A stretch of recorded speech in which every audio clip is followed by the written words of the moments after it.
আসসালামু আলাইকুম my lovely viewers, welcome back to my channel. আশা করি সবাই ভালো আছেন। আলহামদুলিল্লাহ আমি অনেক ভালো আছি।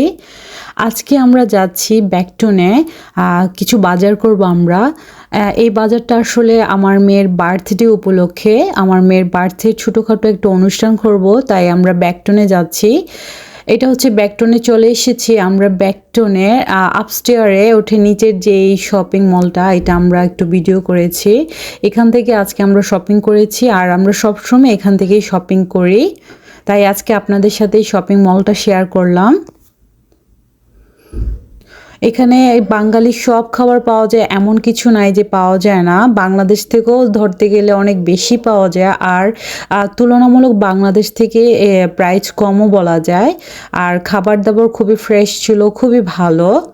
এই তো আমাদের বাজার করা শেষ হয়ে গিয়েছে, আমরা বাজারটা শেষ করেই ডাইরেক্ট বাসায় চলে যাব। পেমেন্ট করতেছি।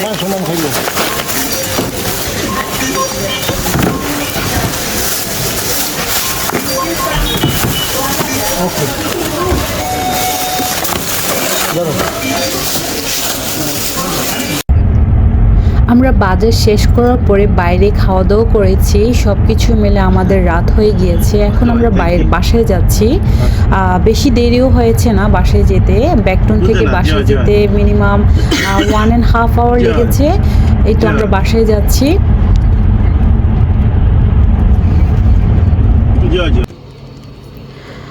আমি বার্থডের আগের দিন রাতে আমি পায়েস বসিয়েছি, পায়েসটা রান্না করছি। আমার পায়েসটা সবাই বলে অনেক মজা হয়। আরেকদিন আপনাদের সাথে এই পায়েসটা শেয়ার করব। আর অন্যদিকে আমি রোস্ট রান্না করেছি, এটা 1 পাতিল, আরও 1 পাতিল রান্না করা হয়ে গিয়েছে। পার্টিটা করছি আসলে আমার ভাইয়ার রেস্টুরেন্টে। আমার বাসা হচ্ছে উপরে, রেস্টুরেন্ট হচ্ছে নিচে। বাসায় এত মানুষ জায়গা হবে না, তাই রেস্টুরেন্টে করার চিন্তা ভাবনা করেছি। রেস্টুরেন্টটা আসলে এখন স্টার্ট হয়নি, শুধু আমার জন্য ওপেন করা হয়েছে, আমার এই ছোট আয়োজনটার জন্য। এদিকে আমার ভাবি সব কিছু গুছাচ্ছে, এদিকে পুডিংও বসিয়েছি, আর এই ফ্রিজে রেখেছি কোক, পায়েস, দই এবং আমার মেয়ের কেকটা। এই তো সব মেহমান চলে এসেছে, আমরা সবাই ছবি তুলছি, মজা করছি। এ হচ্ছে ফিবি, আমার মেয়ের ফ্রেন্ড। ও খুবই সুন্দর, ওকে অনেক ভালো লাগে আর এত ফ্রেন্ডলি। ও আমাদেরকে ছবি তুলে দিয়েছে, আমাদের অনেক হেল্প করেছে। আর এটা হচ্ছে রেস্টুরেন্ট, এখন স্টার্ট হয়নি, এটা বাফেট রেস্টুরেন্ট।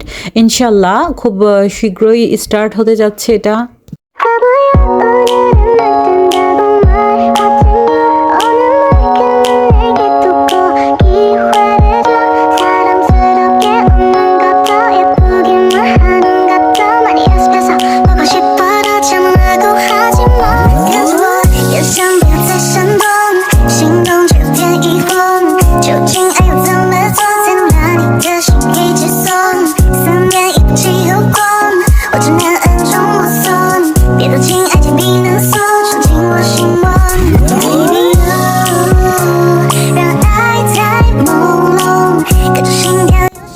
এইদিকে আমাদের রাদিফা, রাইফা এবং ফৌজিয়া নাচ করতেছে একটা হিন্দি গান দিয়ে।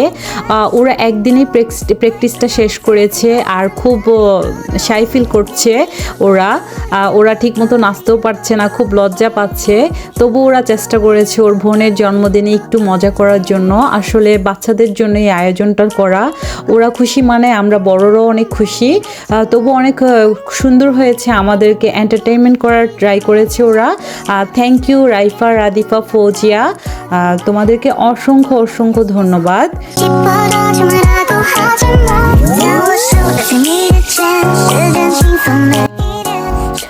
এখন আমরা কেক কাটবো। আসলে অনেক রাত্র হয়ে যাচ্ছে, এটা ছিল সানডে, এর পরের দিন বাচ্চাদের স্কুল আছে, সো বেশি লেট করা যাবে না। তাই সবাই বলছে যে একটু তাড়াতাড়ি কেক কাটার জন্য, সবাই খাওয়া দাওয়া করে চলে যাবে। এই তো আমরা কেক কাটার জন্য রেডি হয়েছি, আমার মেয়ে এখন কেক কাটবে। আপনারা সবাই আমার মেয়ের জন্য দোয়া করবেন, আমার মেয়েটা যেন খুব ভালোভাবে পড়াশোনা করতে পারে, মানুষের মতো মানুষ হয়। সবাই আমার মেয়ের জন্য দোয়া করবেন। আমরা এখন কেক কাটবো বাচ্চাদের নিয়ে, সবাই খুব এনজয় করছে।